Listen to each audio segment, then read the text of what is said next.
اسلام میں لونڈیوں کے بارے میں کیا احکامات ہیں؟ کیونکہ اکثر ایتھیسٹ لوگ اسلام کو اس وجہ سے تنقید کا نشانہ بناتے ہیں۔ اسلام میں لونڈی کا تصور یہ ہے کہ پہلے زمانے میں جب جنگ ہوتی تھی تو جب دشمن کے مرد قتل ہو جاتے تھے تو اسلام نے عورت کو قتل کرنے سے منع کیا۔ جو عورتیں گرفتار ہو کے آئی ہیں، اب آپ کے پاس یا تو ایک آپشن ہے کہ ان سب کو کیا کر دیں، قتل کر دیں، یا ایک آپشن آپ کے پاس یہ ہے کہ ان کی شادیاں کرا کے باعزت طور پر ان کو کیا بنا دیں، مسلمانوں کی بولو بھائی بیویاں بنا دیں، یا ایک آپشن یہ کہ ان سب کو کیا کر دیں، ایسے ہی چھوڑ دیں، جاؤ بھائی آزاد ہو تم۔ نہیں یاری بات میرا خیال ہے اگر ان کو قتل کریں تو یہ عورت پر کیا ہے، زیادتی ہے، ظلم ہے۔ اسلام نے جنگ میں عورت کو قتل کرنے سے منع کیا۔ اگر ان کو بیویاں بنائیں تو یہ فطری طور پر کوئی بھی اس کو کے لیے تیار بولو بھائی نہیں ہوگا۔ کیوں نہیں ہوگا؟ دشمن کی شکست خوردہ عورت کو کبھی بھی کوئی شخص بیوی بنانے کے لیے، بیوی پیرالل ہوتی ہے، آپ کے ہم پلہ ہوتی ہے۔ اسلام کوئی ایسا حکم نہیں دیتا جو نیچر کے خلاف ہو۔ آپ نے دشمن کو سے لڑائی کی، وہ آپ کے خون کے پیاسے تھے، ان کی عورتیں بھی مرد بھی، عورتیں بھی تو ان کے ساتھ لڑتی ہیں نا، یا اپنے شوہروں کو، اپنے جو مردوں کو اپریشیٹ کر رہی تھی۔ آپ نے زور اور طاقت سے اس دشمن کی پر قبضہ کیا، اب ان کی عورتوں کو اتنی عزت دے کہ اپنی بیوی بنا لیں، یہ عملی طور پر ممکن نہیں ہے۔ سمجھ میں نہیں آ رہی بات میرا خیال۔ اور تیسرے آپشن کیا ہے کہ ان کو ایسے ہی آزاد چھوڑ دیا جائے۔ آزاد چھوڑیں گے تو ان کی کفالت کون کرے گا؟ وہ زنا کو پیشہ بنائیں گی۔ سمجھ میں نہیں آ رہی؟ دشمن کی مزید اولاد پیدا کریں گی۔ تو اسلام نے درمیان کا راستہ دیا کہ نہ تو ان کو اتنا پروٹوکول دو کہ بیوی بناؤ، بنانا چاہو تو اجازت دے دی، لازم قرار۔ صحابہ میں بہت سے ایسے ہیں جنہوں نے ان لونڈیوں کو آزاد کر کے بیوی بنایا۔ خود نبی صلی اللہ علیہ وسلم کی زوجہ حضرت صفیہ، وہ غلام تھی، باندھی تھی، ان کو آزاد کروا کے آپ نے ان سے باقاعدہ نکاح کیا ہے۔ نہیں یاری بات میں اجازت دے دی کہ بیوی بھی بنا سکتے ہو، لیکن واجب قرار نہیں دیا، کیونکہ مینٹلی اس کے لیے کوئی بھی فاتح قوم تیار نہیں ہوتی۔ تو درمیان کا راستہ دے دیا کہ ان کو باندی بنا دیا جائے۔ کیا مطلب؟ یہ تمہاری خدمت گزار ہوں گی۔ اب یہ عملی طور پر ممکن نہیں ہے کہ ایک لڑکی کو، ایک خاتون کو، عورت کو آپ کے حوالے کیا جائے، آپ کا خادم بنا دیا جائے، اور پھر یہ بھی کہہ دیا کہ سارا نان نفقہ کس کے ذمے ہے۔ یعنی ریاست نے ان عورتوں کی ذمہ داری اپنے کندھوں پہ ڈالنے کے بجائے مجاہدین پر، ارے بولتے کیوں نہیں، تقسیم کر دی۔ ریاست اپنے ذمہ اگر ان کا نان نفقہ ڈالتی تو ریاست کو ان سے کوئی فائدہ نہیں تھا۔ اور ان عورتوں میں بھی تو سیکچوئل ڈیزائرز ہوتی ہیں۔ اب دیکھو کشمیر میں جب زلزلہ آیا بالاکوٹ میں، کئی ٹرسٹ بن گئے۔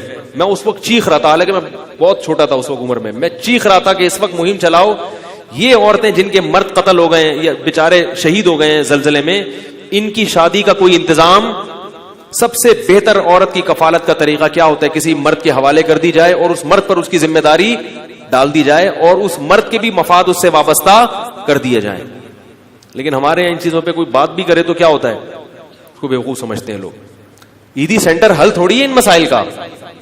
تو اسلام نے یہ نہیں کہا کہ ریاست ان کی ذمہ داری اٹھائے گی۔ اسلام نے کیا کیا؟ وہ مجاہدین پر اس کو تقسیم کر دیا اور باندی بنا دیا کہ تم اس کے مالک ہو، سمجھ رہے ہیں؟ اور اس مالک ہونے کا تم کیا فائدہ اٹھاؤ گے کہ یہ تمہاری خدمت کرے گی، اور یہ کیا فائدہ اٹھائے گی کہ اس کی ساری زندگی ذمہ داری، بولو بھائی، نان نفقہ کس کے کندھوں پر ہے؟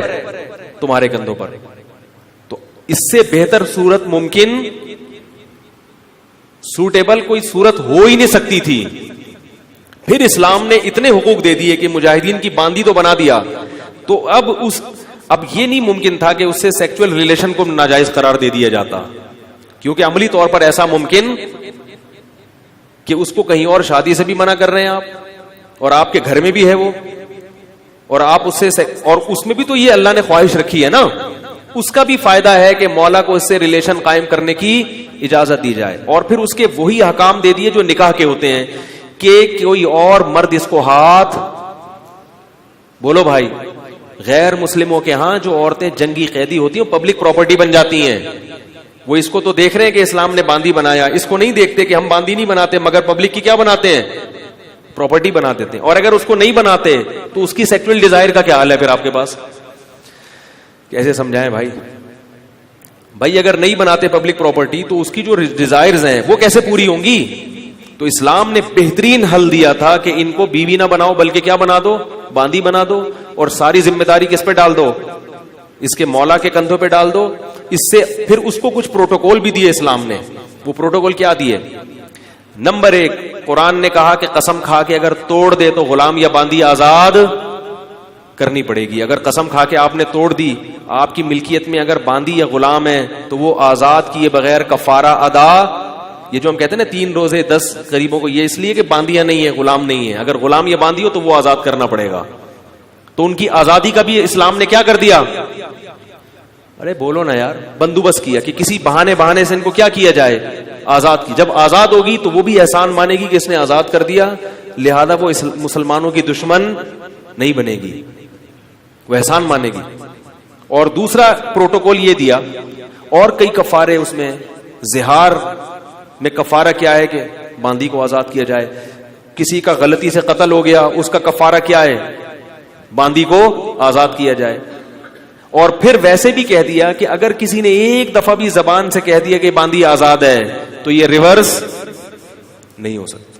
مذاق میں کہہ دیا, نبی نے فرمایا مذاق میں کسی نے کہہ دیا, غصے میں کہہ دیا, جان کر کہہ دیا, لا طلاق ولا عتاق فی اغلاق, فرمایا طلاق بھی ہو جائے گی اور غلام بھی آزاد ہو جائے گا. طلاق میں تو رکھا 3 طلاقیں ہیں اور غلام آزاد کرنے میں 1 دفعہ. طلاق میں 1 طلاق کے بعد رجوع کا حق ہے, 2 کے بعد بھی ہے. غلام اور باندی میں رجوع کا حق نہیں آ رہی بات. تبھی غیر مسلموں میں جنہوں نے اسلام کا وسیع مطالعہ کیا ہے وہ کہتے ہیں اسلام نے غلامی کو ختم کیا ہے, اسلام نے غلامی کو پروموٹ. اس زمانے میں سب غلام بنایا کرتے تھے, اسلام واحد مذہب ہے جس نے غلامی سے آہستہ آہستہ انسانیت کو آزاد کیا ہے. ایسے قوانین بنا دیے. اور پھر ایک پروٹوکول باندی کو یہ دیا کہ اگر مولا کی اس سے اولاد ہو گئی تو اب اس باندی کو فروخت نہیں کیا جا سکتا. مولا کے مرنے کے بعد یہ باندی, بولو بھائی, آزاد ہو جائے گی. نہیں یاری بات میرا, اگر اس سے اولاد ہو گئی آپ کے تو اب یہ باندی بالآخر آزاد ہو جائے گی. یہ پروٹوکول دے دیا اس کو. اور ایک عقد مکاتبت کی ترغیب دے دی قرآن نے کہ غلام یا باندی سے یہ عقد کیا جائے گا کہ اگر تم نے اتنے پیسے کما کے مجھے دے دیے تو تم کیا ہو, آزاد ہو. اور پھر حکم دیا مسلمانوں کو کہ جو غلام اپنے مولا کے ساتھ یہ ایگریمنٹ کر لے اس کے ساتھ کیا کرو, تعاون کرو. اس کو زکوٰۃ کا پیسہ بھی دیا جائے گا, اس کے ساتھ تعاون کیا جائے گا تاکہ یہ مولا کو اتنے پیسے دے کے اپنی کیا کرے. نہیں یاری بات میرا خیال ہے, جان چھڑائے. صحیح ہے. یہ پروٹوکول غیر مسلموں کے ہاں نہیں ہے. تو بس سرسری دیکھتے ہیں اسلام میں باندیاں بھی ہیں, لونڈیاں بھی ہیں, غلام وہ بھی ہیں. تو ہیں جن تفصیلات کے ساتھ ہیں وہ تفصیلات, اس سے اس زمانے کے شکست خوردہ قوموں کو عزت ملی ہے. پھر مسلمانوں میں جو باندیاں بڑے بڑے عہدوں پر فائز, یعنی علم کے لحاظ سے بڑے بڑے مقام پر فائز ہوئی ہیں, کیونکہ جب آپ کو پتا ہوتا ہے نا میری ہے تو پھر اس کی وجہ سے آپ کی عزت ہے. آپ کو پتا ہے یہ غلام میرا ہے, جتنا پڑھا لکھا ہوگا عزت کس کی ہوگی, میری. اس لیے مسلمانوں نے اپنے غلاموں کو پڑھایا لکھایا, تعلیم دلائی تاکہ ہماری عزت ہو معاشرے میں. بڑے بڑے محدثین غلام گزرے ہیں, سمجھ رہے ہو.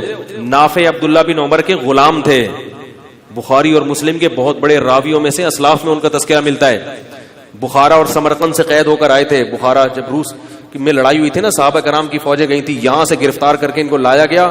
عبداللہ بن عمر کے غلام بنے اور بخاری اور مسلم کے راویوں میں سے بہت بڑے محدث, بہت بڑے حدیث کے امام. کہاں سے لائے اور کیا بن گیا. یہ ہو گیا لونڈیوں والا. آج کل لونڈیاں نہیں ہیں کہیں بھی, ہے کہیں آپ کسی ماسی واسی کو لونڈی سمجھنا شروع کر دیں. لونڈیوں کا سسٹم کیا ہو گیا. اچھا یہ بھی یاد رکھو, لونڈی سے سیکچول ریلیشن جب قائم کرنا جائز تھا کہ جب وہ اسلام قبول کر لے یا وہ عیسائی یا یہودی ہو. اگر وہ عیسائی نہیں ہے, یہودی نہیں ہے یا مسلمان نہیں ہوئی تو پھر اسے سیکچول ریلیشن کی اجازت, کیونکہ جیسے اہل کتاب سے ہی نکاح حلال ہے تو ایسے ہی باندیوں میں بھی ریلیشن صرف اہل کتاب یا مسلمان باندی سے تھا. جو مجوسی اور آگ کی پوجا کرنے والے, ان سے ریلیشن کی اجازت بولو بھائی نہیں تھی.